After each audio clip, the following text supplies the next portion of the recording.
Okay, welcome to the start of a new anime review series. This is the Saga of Tanya the Evil anime review, episode number 1. This is reviewing the first 5 episodes of the series, which adapt from book 1 of the light novel series. Yeah, here's the thing about the light novels. There have been officially 12 novels released, and only the first 6 have released here as of last December. Next book 7, gets released in next month. I am not kidding about that. Now, before watching the series, I read the first 3 light novels. And oh boy, these things were freaking long. The first book was 338 pages, though the main story of the book wrapped up page 302. The second book was 405 pages. The third book, which is simply the average length I would see for light novels, 280 pages. Now, here's kind of the strange thing about this series. Now, how the character of the series, Tanya, got the way she is, that is not explained until episode 2. Why in the world they decided to adapt this way for, I have no idea. What is her backstory, as explained in episode 2?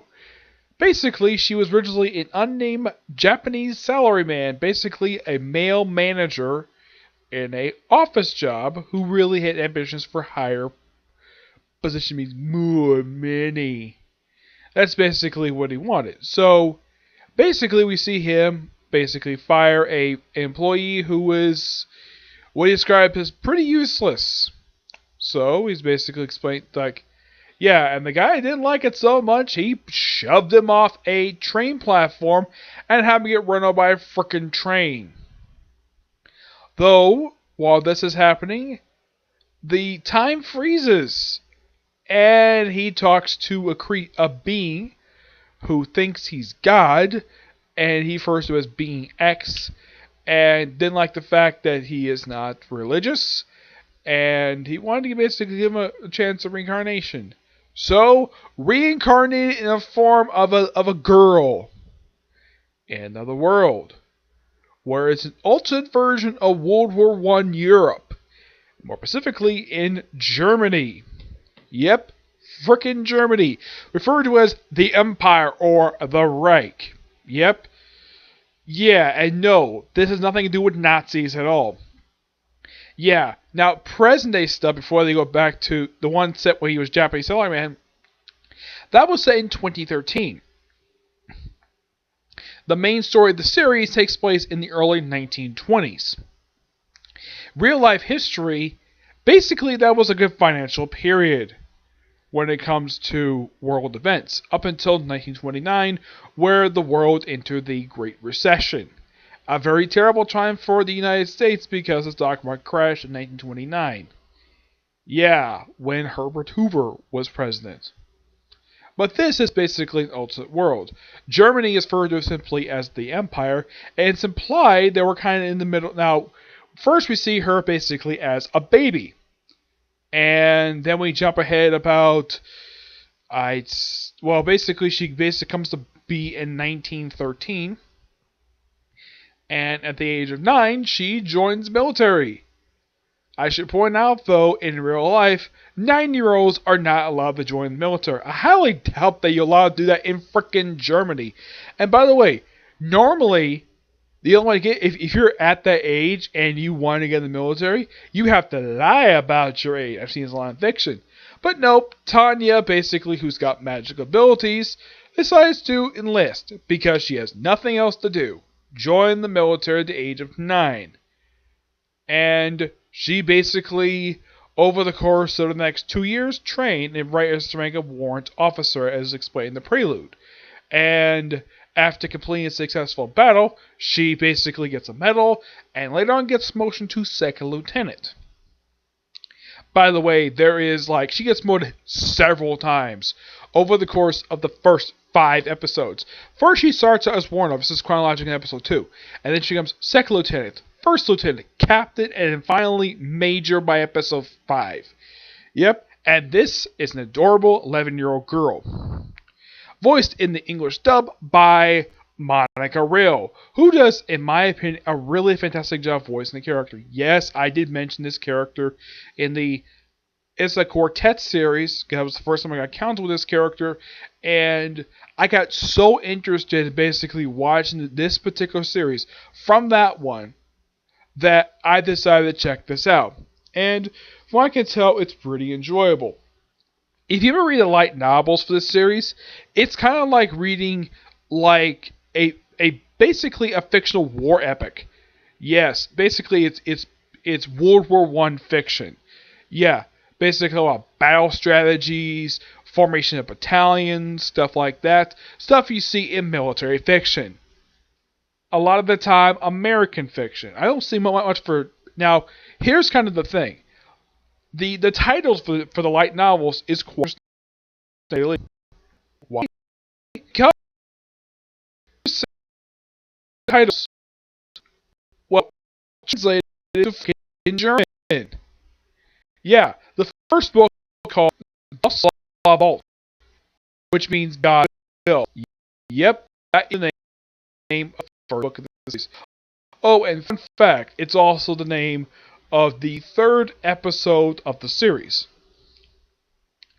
Now, the first episode, believe it or not, doesn't deal with the prelude at all. It just jumps straight into the action with a bombardment with artillery fire.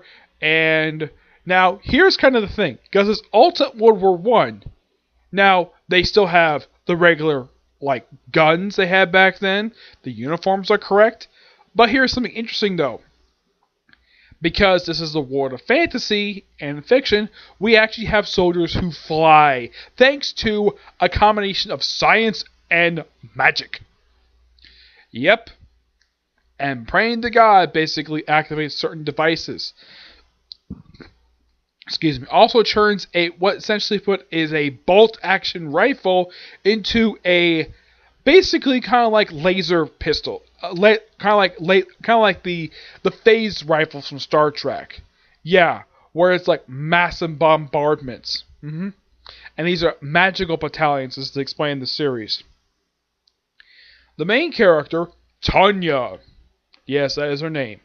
She, of course, is accompanied by, in pretty much most of the series what I've seen so far, by Valeria Sekurbiev, who first starts in the series as a corporal, and she gets promoted a couple times in the series. She gets promoted to first, at least second lieutenant first, and I think second lieutenant then first, and that's it. Yeah, Tanya seems like, because she's the main character, she gets the most promotions and ranks. There's even one of the books basically has basically a fast forward where she's a major general. When this happens, I have no idea. Yeah, simply with this one, it just have her go into battle. Yeah, it's like when you see the first episode, it's basically showing off basically how the world is going to be prior to explain what the character's backstory is, and just having her in a major battle with Vanir, who, by the way, is in all 5 episodes I've watched so far. Yep.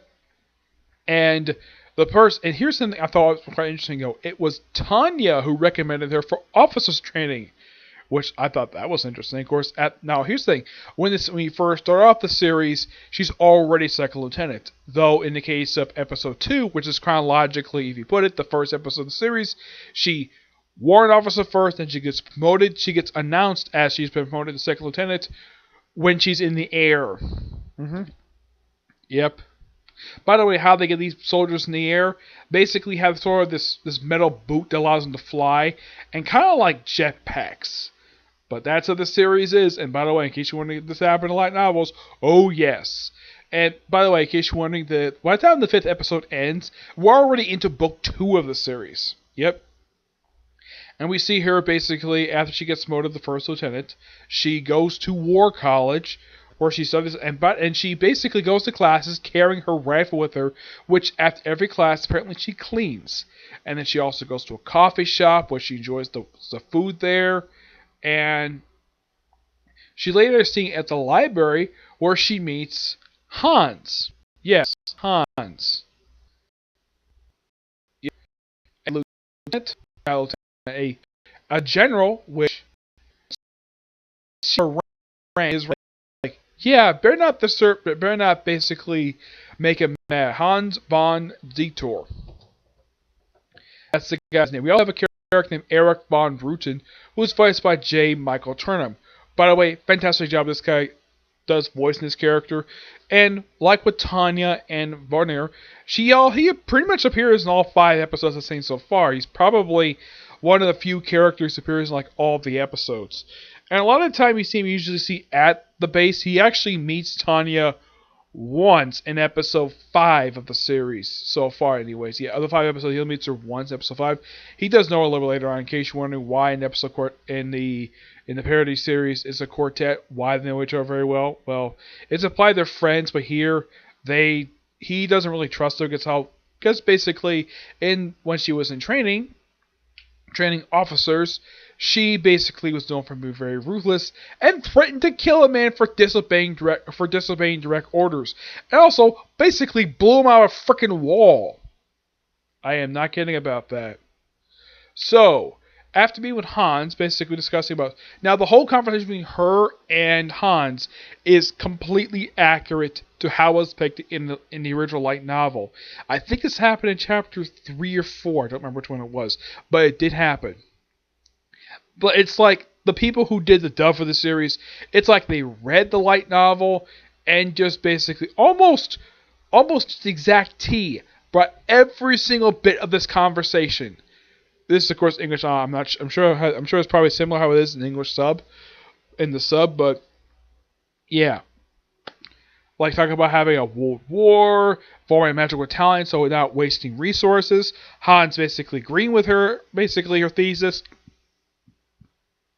So it puts together a battle strategy to deal with this. And eventually, she basically is invited to, of course, after she graduates, of course, she gets the title of Von for entering War College.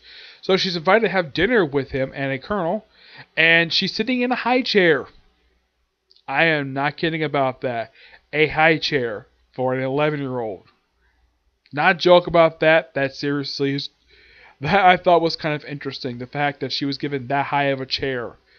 Well, because if she sat in one of the regular chairs, wouldn't see her. Though she's able to get down from the thing, not much problem. It's not like a baby's chair per se, just basically like a higher chair.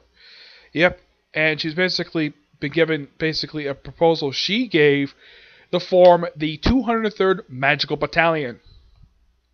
Yep, and she's given her basic position of office organizer, and she's given also an adjutant, basically assistant. And in case you're wondering, is this character with her for the rest of the series? Yes. From what I can tell, book 3, still with her, and she's still very much alive. She was assigned by Hans to be her adjutant, and she basically brought in the staff people to basically organize the battalion. And then she pretty much brings out some recruits, and we also see like a low-level spell bringing forth a fake colonel, so basically they can turn down a bunch of people who may not be able to basically join the battalion. Eventually, of course, she settles on these particular 48 people, who puts through basic training in a period of about a month. And we also see that using a shovel is very important, basically digging a trench. By the way, trench warfare does not work nowadays that much. No, it's an old battle tactic, and it's an old strategy for World War I that for some reason got spilled over to World War II. But as far as I've heard, I don't think they use it much anymore. I'm not sure if they use it nowadays in like wars in the Middle East, if they use the way they did here. But yeah, they basically took a hold to avoid a aerial barrage from artillery fire. And then basically they had to survive basically this basic training. It's rough basic training. And of course, Vanir basically went through this too, though I think Tanya knew she'd be able to survive no problem because she can trust her ability to survive. So, and she basically, despite the bombardment, which also blew these people's like quarters in the way, temporary quarters, she's able to, first instinct, because she probably knew about the bombs coming, took a shovel, dug a hole really quickly. And she points out, Major, this is a little bit overkill. Yeah, it kind of is. After completing the training in a period of 1 month, they are sent to the front, the southern front, to deal with the Dhaka army, which she's ordered to.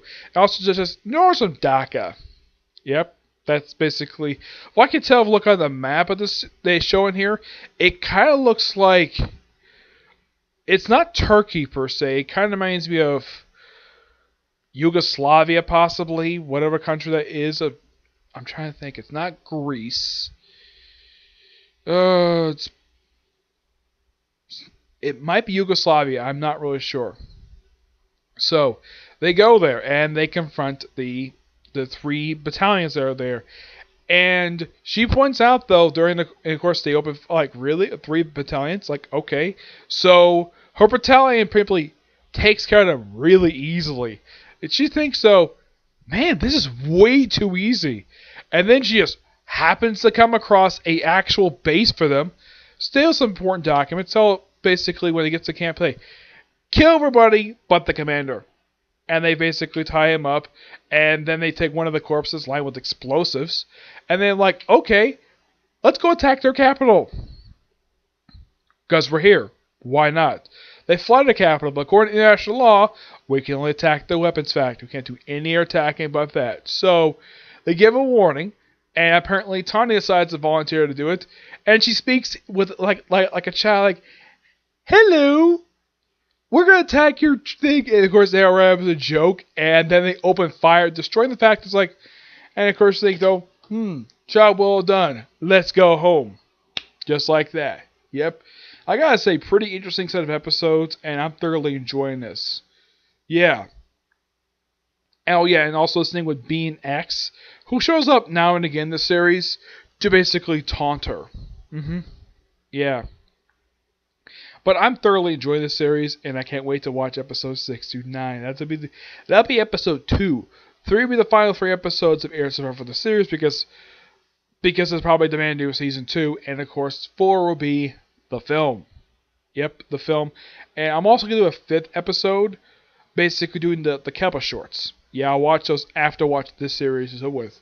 Yep, and I will announce basically what series I'm doing next when I finish the movie. Yep. But see you next video, which hopefully will be covering the next 4 episodes of the series, okay? See you next video.